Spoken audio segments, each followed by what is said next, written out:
Hola a tothom. En este vídeo vamos a hablar de la concurrencia de procesos y la exclusión mutua. La concurrencia de procesos se produce cuando queremos cuando ejecutamos varios procesos en la misma máquina. Eso es habitual a partir de la aparición de los sistemas Windows y de los Linux. ¿Vale? Antes, por ejemplo, cuando existía MS2, pues solamente se podía ejecutar un programa a la vez y por tanto solo había un proceso en ejecución en la máquina. Pero con la aparición de estos sistemas aparece la posibilidad de ejecutar varios procesos a la vez, que normalmente asociamos con varios programas, pero incluso podemos ejecutar el mismo programa en diversas instancias. Por ejemplo, yo puedo tener abiertas varias pestañas del navegador, lo cual implica que estoy ejecutando varios procesos, o bien puedo tener abiertos varios blocs de notas, ¿vale? A la vez, con lo cual estaría ejecutando varios procesos o varios threads si trabajamos con threads. ¿Vale? Lo mismo ocurriría, por ejemplo, si abro varios documentos de Word en la misma máquina. ¿Vale? Muy bien. Cuando trabajamos con varios procesos, el objetivo muchas veces es optimizar el funcionamiento de la CPU de cara a mejorar el rendimiento de la máquina y obtener resultados con más rapidez. ¿Vale? Un ejemplo de eso sería, por ejemplo, el ejercicio que hemos visto sobre el censo, ¿no? Si nosotros, en lugar de coger todos los datos en un solo proceso, dividimos los datos en varios procesos que se encargan de una parte de esos datos y luego reunimos los resultados, nuestra eficiencia mejora, ¿no? Eso implica que también tendremos que compartir una serie de recursos. Cuando hablamos de recursos compartidos, nos podemos referir a diferentes cosas. Pueden ser bases de datos, pueden ser periféricos, pueden ser archivos o datos en memoria, como era en este último caso, ¿vale? ¿Qué implica esa compartición de datos? Pues implica que cuando, por ejemplo, trabajemos con un censo, pues uniremos los datos de los diferentes procesos para obtener unos resultados. Eso implicará que tendremos que realizar esa unión de los datos de manera coherente y de manera organizada para evitar que se puedan producir conflictos entre los diferentes procesos a la hora de tratar esos datos. ¿Vale? Esos problemas, esos conflictos que se pueden producir se suelen resolver mediante lo que se llama la exclusión mutua. ¿Vale? Esa exclusión mutua consiste en que cuando diversos procesos quieren acceder al mismo recurso, puede ser que ese acceso simultáneo pueda producir problemas. Imaginemos que varios procesos quieren utilizar la misma impresora a la vez y no hay ningún tipo de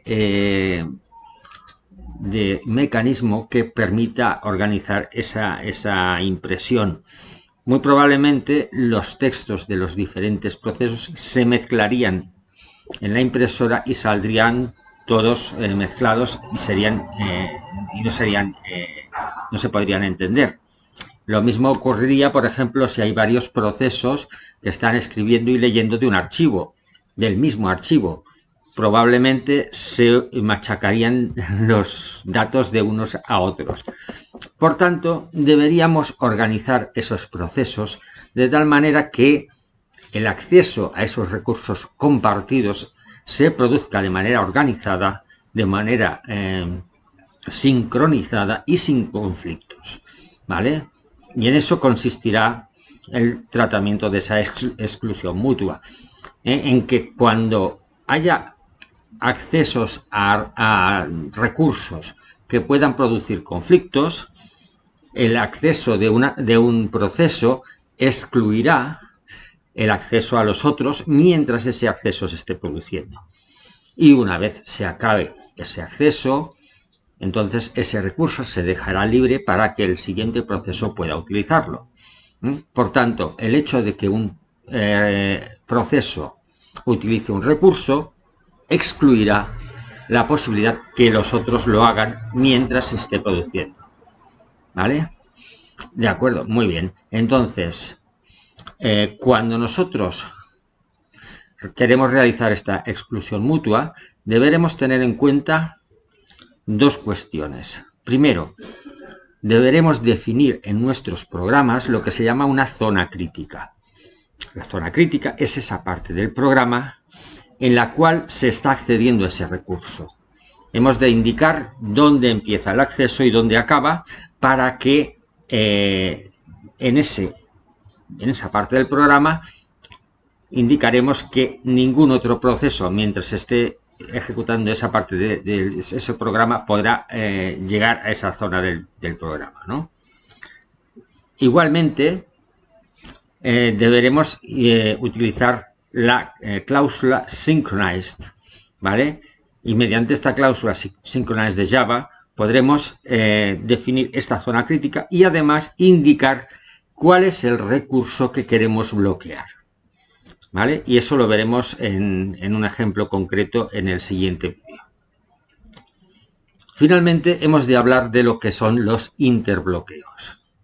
¿Qué pasa? Que cuando nosotros definimos zonas críticas en las cuales bloqueamos el acceso de procesos a recursos, eso nos puede producir otros problemas. Por ejemplo, si tenemos la situación en que un proceso necesita dos recursos para poder trabajar, ¿qué pasa si hay dos procesos que necesitan acceder a esos dos recursos para poder trabajar? Se pueden producir situaciones del siguiente tipo. Que un proceso haya bloqueado un recurso en espera de utilizar el segundo y a la vez que haya un segundo proceso que haya bloqueado el segundo recurso en espera de poder utilizar el primero. En ese caso, ¿qué ocurrirá? Pues que como ninguno de los dos procesos liberará el recurso que tiene porque está esperando a poder utilizar el otro, se producirá lo que se llama un interbloqueo o en inglés deadlock. O sea que ambos procesos se quedarán bloqueados sin poder avanzar porque no obtendrán nunca el recurso que están esperando. Cuando trabajamos con zonas críticas y con exclusión mutua, hemos de prever estas posibles situaciones y hemos de buscar soluciones como programadores. ¿De acuerdo? Muy bien. En el siguiente vídeo vamos a ver un ejemplo de concurrencia de procesos y de cómo trabajar con exclusión mutua y con zonas críticas. Venga, hasta luego.